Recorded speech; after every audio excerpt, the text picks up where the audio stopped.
Okay, next up, and actually building on Adrian's Be Informed, we've actually got Jane Grant. Jane is owner and co-founder of the recently formed AMAS Murison Limited. That's a new unique team of chartered accountants and chartered management accountants, and they're one of the leading digital accountancy firms in Scotland. So owning your own future relies on you making good decisions, and good data will definitely help with that. So Jane's going to explore, how to have confidence in that financial data to help you with your choices going forward. And that starts with, what can she offer to free up your time to do more value-added activities. So she's going to have a wee look at automating your bookkeeping processes. So over to you, Jane. Thanks very much. Hi everyone. I'll just share my screen.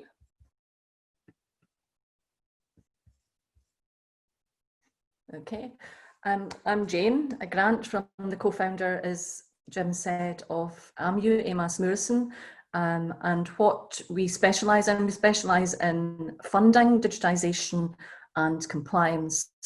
And digitisation is a really a passionate area of mine that I'd like to share with you what I've learned through my journey over the number of years, and just see what you want to take from there. So I'll go into presentation mode, hold on a sec. So that's Simon and I, as you can see. So we're going to talk about digitisation today. I think there's a bit of understanding associated with what digitisation really means for businesses. It's from an accounting standpoint and from an information standpoint, it's about business information, digitisation and the automation of that. So what I thought I would start off with is really looking at a definition of what business information, business intelligence actually is. So it's a technology that's driven a process for analysing your data and presenting it. And we've got so much technology out there that will take information from various spaces. And what that does is it automates it and it condenses it into a ball of information. And that information we can use, and it helps executive managers and other users to make decisions. And this is what technology and digitisation is all about. We've embraced this space for a number of years. I've worked in corporates prior to being in business. 18 years ago, I started in business, but I've always been really forward thinking and what we need to do from, yes, we've got all this information, we've achieved this, we've got the accounts coming in, but this is where we are, but where do we want to be? And it's a wonderful space to be in. From an AMU standpoint, we've got data analytics and blockchain accreditation, so we're way ahead of the curve. We just make sure that we're giving you the best and moving you forward from the best place. This graph was given to me by the Chamber of Commerce, the Scottish Chamber of Commerce. It's a government slide, and what we do a lot of funding in the research and development area, and it's really quite important that you can see where we are. If you look at what we as a nation, given our gross domestic product, which is the amount that we actually make as a combined UK economy, you can see what we spend in research and development to move our businesses forward, to move forward on a worldwide platform. And you can see here, right from 2001 right up to 2017, that Scotland is hovering away down the bottom. And I share this slide in any presentation that I'm doing because I would like people to see where we are from a worldwide platform. You can see UK's hovering just slightly above that, but if you look at Japan, Germany and the United States, you can see clearly that Scotland and the UK need to invest in our future. And I can see from a contribution standpoint what we can do what AMU can do for businesses in Scotland from an information automating that information, and I'll take you through that process of taking it down to a really simple level so that you understand how simple it can be to start on this process. So what do we mean by digitisation? And digitisation is effectively converting the information in a physical form to a computer format. We all basically know that. And you use the system and you digitally file it. So it's usually in the cloud somewhere, or you get to it in some sort of server, which is effectively the same as a cloud, but just held locally. And then you can take your hard copies of invoices and you can store them in a digital location. So why would you digitise your business? Now, so effectively, you can save up to 92% of time within the finance function by going through an automation process and optically reading and optically posting and having things set up.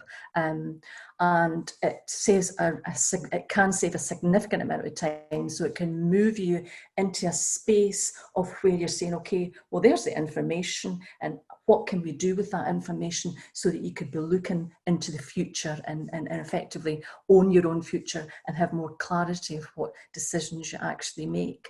I mean, it's clear from COVID that from an accessibility standpoint, we can be anywhere in the world and access our data in the cloud. We also gain confidence if we digitise our business, because most of it is automated, so the accuracy of that information gives you that confidence in order to say, okay, my information's correct. What decisions can I make? So it's just very, very simple. Obviously, improves your cash flow as well through automation of your collections. There's a whole sort of systems around that. What we've got is very easy to digitise. Now we can take a client, any size of client, say from Sage to a Xero platform is the platform that we use at the moment, and we can turn that around, give them 2 years of data, back data, and turn that around in a few hours. So the transition to the cloud-based system, it can be done in a matter of hours, and all routine tasks. So the bookkeepers that you've got and the finance people that you've got, most of the routine tasks can be automated, as I've alluded to, and we can do simple training in that area as well, because the systems that you've got in the cloud, they're very intuitive. They're not made for accountants or for bookkeepers. They're made for people, arty people, and you know, building people. So it's made for all types of people. They're not geared towards, where Sage, if you look at it, is more geared towards sort of the finance and more analytical mind. So the training program, you know, it could take years to learn Sage, but with someone like Xero and QuickBooks, a couple of half-hour sessions, and you really just embrace it. And most of the people, well, all of the people that we have taken from a more traditional legacy system into a cloud system, they love it. They absolutely love the system and they dance with it. So what tasks can you digitise? We start at a very, very basic level, and this is really only the basic ball of information that we start with. We can automate your sales invoices raised, automatically send them to customers, and also your payments and collection process through Go Cardless, Stripe and PayPal. I'm sure that you've all heard of these systems, and it's just an automatic process and flow of systemic types of emails and reminders that and it operates in the background and works for you when you're not working effectively. So what else can you digitise is the purchase invoice side of things. So what we've got is that we've put systems in place that speak to Xero and QuickBooks, that fetch the data, that pull the data, optically read it, and it's optically read and then just flows into the system itself. The bank statement's the same, it comes in, you just go, okay, okay, okay, it intuitively matches. So all your bank's transactions, invoices and receipts are intuitively matched and posted. So all of this data input and manual printing off and all this is all taken care of in the system, and it's a breath of fresh air. what we've also got, so you can go beyond, you know, the finance system itself, and with the Simon's, you know, you can go system automation, routine tasks, your EPOS system. We've got clients where all of the sales just come straight in through into Xero or into QuickBooks through their EPOS system, stock system, project management systems like Workflow Max. Integration is key because that reduces your time and your costs associated with it. These are some, so you've got, if you use this as an example of what you can integrate and what you can automate within a business itself, you've got Xero in the middle, and these are just some of the integrated packages that we can have. We use Futurely at the moment, which is a really visual, wonderful, all dancing visual. It takes it away. So if you see a P&L or you see a balance sheet, you know, a lot of people just go, oh, it just gives you graphs and brings in non-financial information. So it's a good platform in order to present online to clients. And we use that one. And Float is one where you can, from a cash flow standpoint. HubDoc is amazing. We've got some videos. This is a shorter digitisation that we normally do for clients when they're looking at digitisation, but I will save the presentation and I'll have more videos, because HubDoc, basically, it can take your invoices automatically, say from a vendor or supplier, like O2, automatically pulls it in the background, and it posts it straight into your accounts. And then all that needs to happen is a payment. Well, it comes off in direct debit. So it's almost starting on that sort of blockchain element of things where it just automatically happens. Then you've got EPOS now, you've got Tidy Stock, you've got Go Cardless, which is a payment system, a stock system, and again, an EPOS system. So this really just gives you an understanding of how this ball of information and how it can start integrating in the cloud.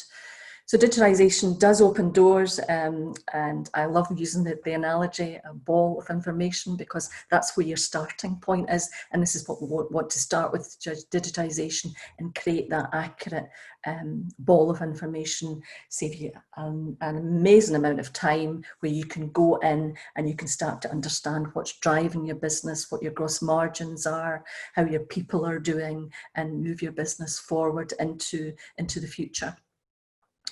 The takeaways from today, digitisation of your business saves you time and money. It's very simple and very quick to automate it with the right expertise to help you along that way. You can process up to 92% of your bookkeeping become digitised from a data collection and processing standpoint. And one of the things that's really close to my heart is that as UK and Scottish business owners, we need to be aware of the investment. We need to invest in business information and move that information forward, and go beyond the basics and create real value and make informed decisions within your business. And so digitise today, and thank you very much for listening. Great, thank you, Jane. Bang on time as well, which is super. The biggest benefit I can see there, just while people are thinking of questions or want to ask questions, is this freeing up of time. Have you got any examples of what, the clients that have managed to find this extra time through automation? What do they do with that time? Or have you got any suggestions what they might do with that time?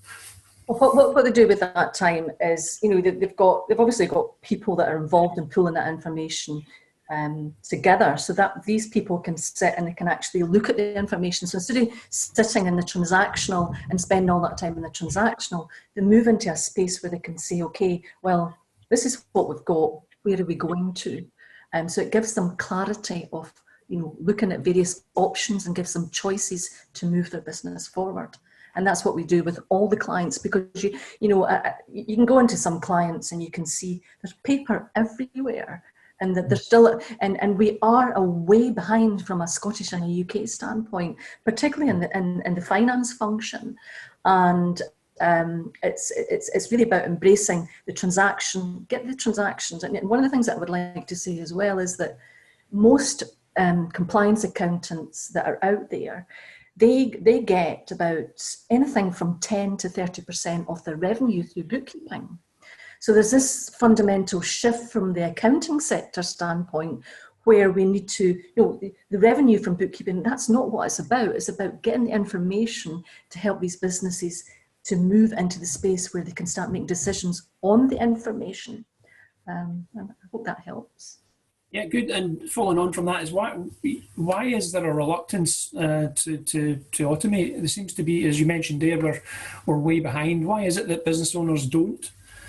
In your experience, I think they just not understanding the benefits. Once a client understands the benefits and they see that visual, that what they potentially could do to automate that and use the resources elsewhere within the business to help the business move on, it's all about the benefits and having that and being clear what these actually are. Mm-hmm. Mm-hmm. Okay, great. Anyone I want to come in and ask Jean a question or make a comment, just stick your hand up and Jackie will get you unmuted. No? Jim, I think the only thing I was going to add to your why people don't change, I think it's just fundamental. People don't like change. And quite often people are, I'm fine with what I do. And they always think that first part of it is going to be a huge, massive time burden on them. Mm-hmm. And yeah, sometimes the first time is a time burden. But if they invest the time, they'll get it back spades over going forward. Yeah, absolutely. You're right. I mean, there's a whole session on what you should be looking at and what you should be measuring within your business. And we still hear too many examples of people just looking in the bank at the end of the month and seeing if there's cash there, and if there is cash there, they've had a good month. If there's no cash there, they've not had a good month. So it's getting ahead of the curve, finding out what is the useful information that you need, and I think that automation, as Jane's addressed, is a good way of providing that information. So. Anyway, go ahead. Sorry, one more. I've just got a wee comment. It's very relevant to what we're looking at in our own business. It's a real frustration of ours that financial planning, the financial services sector, despite all the money sloshing about with these big companies, isn't more digitally enabled. Something we're looking at, and it's not from, yes, there's the using the tools that Jane's talking about can really help you understand your business and manage it better, but there also is that where we have to all look at our own businesses and the digital journey for our customers, for our clients, because that is the expectation. And if you look at any of the research, if you go back down the kind of demographic scale and look at the engagement in digital solutions in those kind of 25 to 45, it is huge. And we will all have to move our businesses in line with that to different degrees. It's a huge, and as Jane says, I think in the UK particularly, some of our colleagues in financial planning in the States are miles ahead. We're actually taking the lead. We're now taking our lead from them rather than looking closer to home. Mm-hmm. Great. Okay, thanks, Adrian.